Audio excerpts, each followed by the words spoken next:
What's good, everybody? You feel me? Welcome to the first video of the 2K news cycle this year. The first 2K26 video on this channel.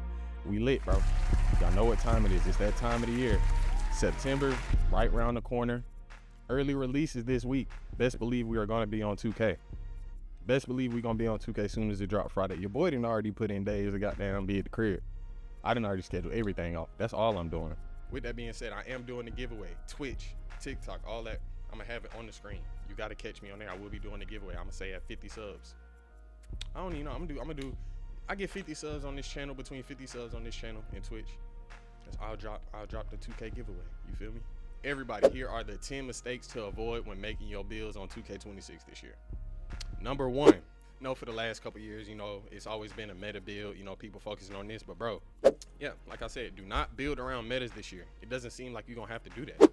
You could build for you, build for your playstyle, what you personally like to do. That's how you have fun with any game. You play how you want to play.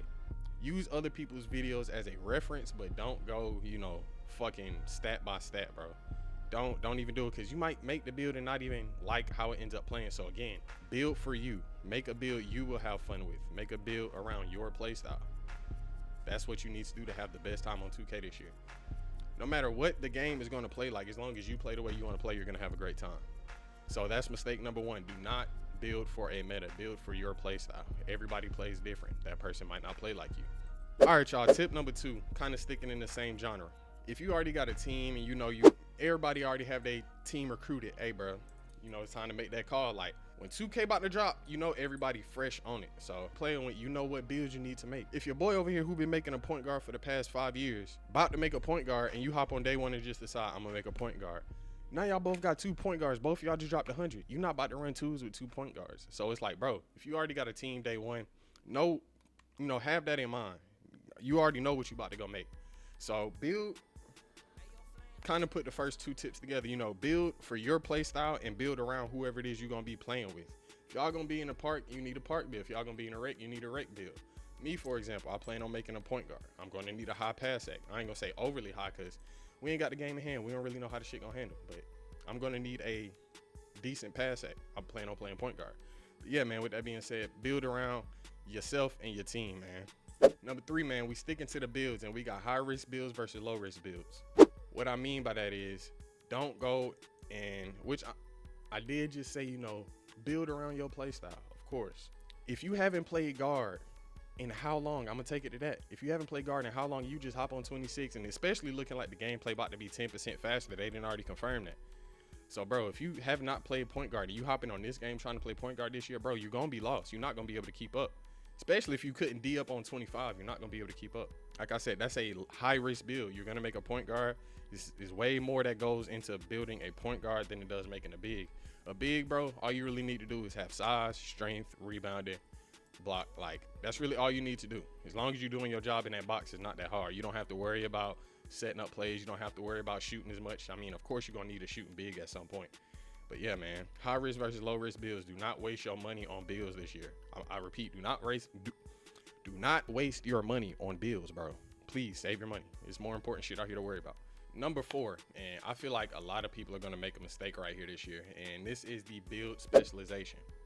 Kind of hard to explain, because again, like I said, I've only seen clips, so I don't have game in hand. But from what I've seen, I think you can only choose one badge specialization. So the same way we had badge max +1. So you got your regular tier 1 +1, your tier 2 +1. Then you got a tier 1 +2 badge and a tier 2 +2 badge, if that makes sense. I'm gonna have everything on the screen. Then you have a tier 1 and 2 plus for your specialization categories. Me saying that, it's like, all right, say if rebounding is your max badge attribute, or rebounding is your highest stat. If you end up making the rebounding stat your badge specialization, you wasting extra cap breakers that could be used, say, on your shooting. If you're big and you want to shoot better, and you can up the badges on that. Like, you don't want to make your badge specialization your highest stat pool. So if you're a slasher, you don't want to make your slasher, you don't want to waste your max +1s or your cap breakers in your slashing category, because you already got that where you wanted to, and you already got the normal badge +1s and +2s. You feel me? So do not use it on the category with your highest stats. Use it on the category where you either need it the most or you want to increase. You feel me? So build around that too. Keep that in mind when you're making these builds this year. Don't waste your money. Number 5, bro, is custom takeovers. They bringing back kind of how you can have 2 takeovers in one. Not really though. But it's like you can customize what stats get boosted with your takeover. So say if you want to use blur takeover, and instead of doing speed with ball, or instead of just doing speed with ball, you could do speed with ball and maybe agility, or speed with ball and regular speed. Like you get to add what it boosts in your custom takeover menu. It's still kind of fresh to me. I don't completely understand it, but I know this is going to be a big part of making your build this year when you make your takeovers. And they saying they're making it easier to even get the takeovers. So you can see all of this when you're making your build in the MyPlayer builder. It shows you what takeovers you're available to get, so you can build around your takeovers. And you feel me? Know what stats you need to pour more into and pull from. Make sure when you customizing your takeover, you are getting the best utilization out of it you can get. All right, man. Number 6, we got the new cap breaker system. Y'all know they introduced cap breakers last year. This way they doing it this year is different. So you remember if you had a, let's say, 26 layup or a 26 free throw, 26 standing dunk, instead of your low attributes only getting a +1 like it was last year, because say if you got a 26 free throw and you trying to put all 5 of your cap breakers on that, the shit only gonna go up to a 31. There was literally no point in using cap breakers on your low overall or your low stats last year. So the way they doing it this year, your lower stats are going to get a bigger boost from your cap breakers. So if your shit's like 26, you may be able to get 12 cap breakers or 15 cap breakers first, and 12, then 9. It goes down. So it's like you can actually get one of your low stats up to at least a 60 or 70 to where it's usable. So you don't. It's different ways to move the cap breakers around this year. So that's what I'm saying. There's going to be so many different creative builds this year. This shit going to be crazy this year. We taking over 2K26, but yeah, man. Make sure your cap breakers are going in the right spots. If you have a 91 stat in 3-point, you're only going to be able to get that up to a 96 if you got +5 cap breakers, if your build can already get that attribute. So if your build max out at 90, you can't put any cap breakers on it. You feel me? You can't go up to a 91 or a 92. If it max out at 90, that's all you can get. But if you got an 89 and it max out at 95, you could cap breaker that up to whatever you need to. You feel me? So make sure you're using your cap breakers wisely, because y'all know once you spend them, you cannot get them back. Number 7 is what your attributes actually affect. So, for example, your speed. That does not affect your speed with ball. That's 2 different stats. You have to know that your speed does not affect your speed with ball. Your mid-range does affect your post-fade. Those are connected. You have to know that your agility is connected to your defense and how fast you're going to slide. So keep in mind what it is you upgrading as you getting these stats, or as you putting into these stats. You need to know what it does. Steal is for on-ball steals and pass lane steals. You know, if you want more bump animations, put up your perimeter defense. You want more dunking, driving, dunking. Like, we've been doing this shit for years. You know where to put your stats. Just be sure whatever it is you're trying to do, especially like the hidden shit, like I said, the post fade, the post hook, those are attached to close shot, stuff like that. Number 8, bro, is the important physicals this year. So the max wingspan you can get on any build this year is 6 inches above its height. So you keep that in mind too while you're making your builds. Anytime, if you're making a short build, long wingspan, you feel me? You can do that. You can have a 6'1" build with a 6'7" wingspan. This is more so, I think, beneficial for the bigs and shooting bigs especially. You can have a little claw arm. You ain't got to have a little T-Rex arm build no more, bro. You could actually make, you know, a 7-footer with a decently sized wingspan to get rebounds and still shoot, with everything they adding into the game as far as cap breakers, takeovers, all of this. Don't make no T-Rex build this year, because it's looking like you will get blown by if you don't have any perimeter defense and can't stick your man, or if you can't contest the shot. Remember, wingspan has to do with contesting shots. That's part of your challenger badge if they still keeping it the same. So if you got a short, don't be lost when you're getting shot over. Your weight, your height, wingspan. Make sure your physicals match what it is you're trying to do in the game. All right, y'all. This one right here is one of the most important sections when it comes to making your build. And that's your animation caps. A lot of us make builds for specific animations, for specific dunk animations, for specific layup animations, pass animations, you feel me? Dribble styles, motion styles.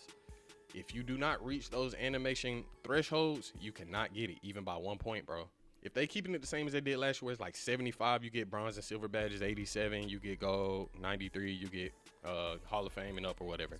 They keeping it that way. If you want to save some stats, you feel me? You could put your 3 ball to a 92 just to save stats. And then when you get your first cap breaker, if you put shooting specialization, however you want to do it, you can up that 93 or that 92 to 93. Now you got that threshold. Same thing with ball handle. If you're trying to get a certain motion style or dribble style, bro, and they have the animation search in the builder this year, so you can't go wrong. You can look and see what animations you want, and you can build around animations. They're making everything usable. Everything is user friendly to where you can't mess up. I ain't gonna say you can't mess up. It's still gonna be people who make trash builds. It's still gonna be people who fuck up.